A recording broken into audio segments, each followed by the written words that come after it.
What's going on, everyone? Welcome back to the show.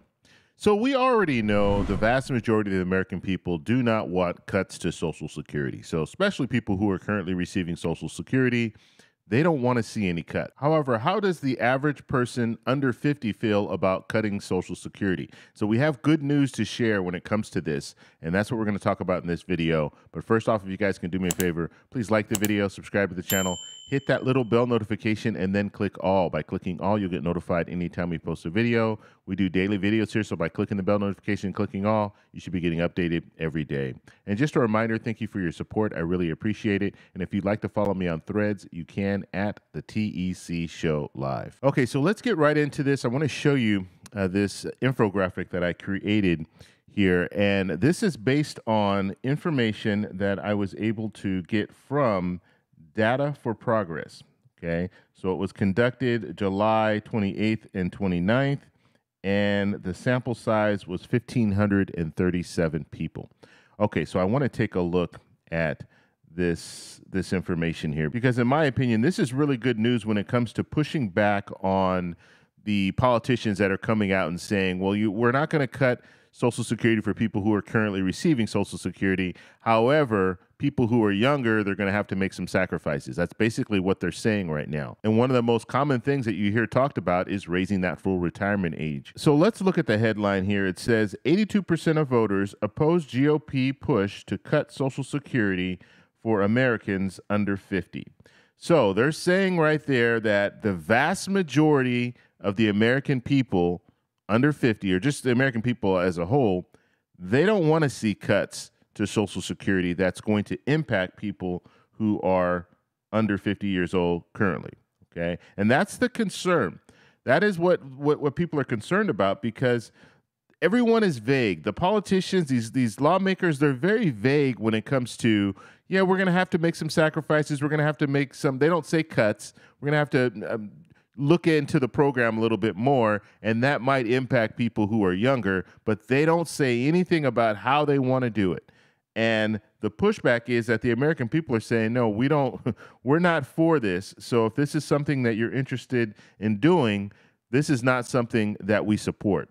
And we're going to show you exactly that. So 82%. So that's across the board. We're looking at Democrats, Republicans, and independents. So looking at the breakdown here, you see the chart and you see the vast majority of the American people are opposed to cuts to Social Security.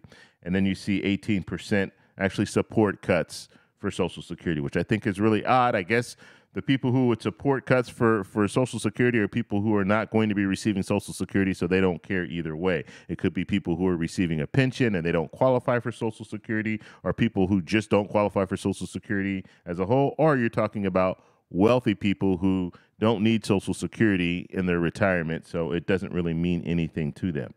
Okay, so when we break it down, we look at Republicans here, 83%. We look at Democrats, 84%. And then when we look at independents, 80%. And so they're all opposed to cutting Social Security. Now let's go a little step further here, because there's some more information that we received in this poll that they did. And so these people are less likely to support candidates who want to cut Social Security for people under 50. Okay, looking at this, and this is very, very interesting because the numbers are still really high. We have 72% overall. Okay, they're less likely to support a candidate who wants to make cuts to Social Security for people under 50. Likely 28%.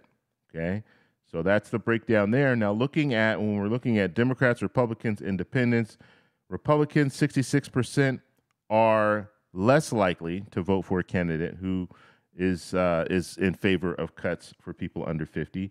Democrats, 76%. And independents, 72%.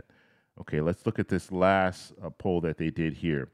Tax the rich. Okay, now you hear a lot of this. You hear politicians talking about this all the time, raising the cap or we should tax wealthy people more. And so when we look at the information here, we're looking at 77% of the American people say we should be taxing the rich. 77%.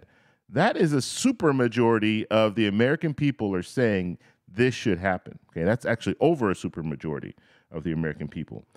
Now, 23% opposed. And when it comes to the 23%, it's probably the wealthy people who are opposed to raising taxes on themselves, right? So looking at the breakdown here, Republicans, 63%, Democrats, 83%, and independents, 76%. So even the Republicans, 63%, that's a supermajority. So you have the vast majority of the American people, or at least in this poll, and the sample size was 1,537, but the vast majority of the people that were in this poll said, you know what?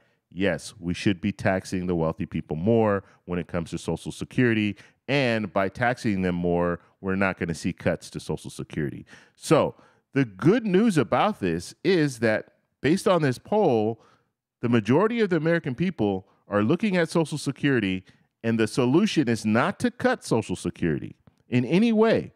The solution is to actually raise taxes. And what we need is a group of lawmakers to come together and say, look, this is what needs to happen. Both Democrats and Republicans, they need to get together and say, we need to raise taxes. That's the only way out of this situation. And I think you can get people to buy in. I've been talking about this for a while. Even if we're not talking about just taxing the rich, even if we're looking at a situation where they're raising that payroll tax. Currently, the payroll tax, when you're working, you're paying 6.2% into Social Security, and your employer is matching that, so another 6.2%. What they're going to need to do in a situation where if they were to raise taxes on everyone, they would be raising that payroll tax, raise it from 6.2% to maybe 7% or 7.2%, and then the employer has to match that. But the way that you get people to buy into that is you let them know what would happen if you didn't raise it. If you didn't raise the payroll tax, then you're going to be looking at cuts when it comes time for you to retire. So that's what you have to put out there. And I think the vast majority of the American people would understand that because we haven't made changes to Social Security in like 52 or 53 years. And so it's time to actually make changes to Social Security. And so it makes sense. People would look at it and say, okay, with all the things that have changed over the last 50 years, obviously, if we're looking at Social Security and we know that Social Security changes need to be made, they're going to understand it might cost me a little bit more. That makes sense. So as always, I want to know what you guys think about this. So let me know in the comments below. If you like this video, please give me a thumbs up. Please subscribe for more. Happy Friday, and I'll talk to you in the next one. Bye.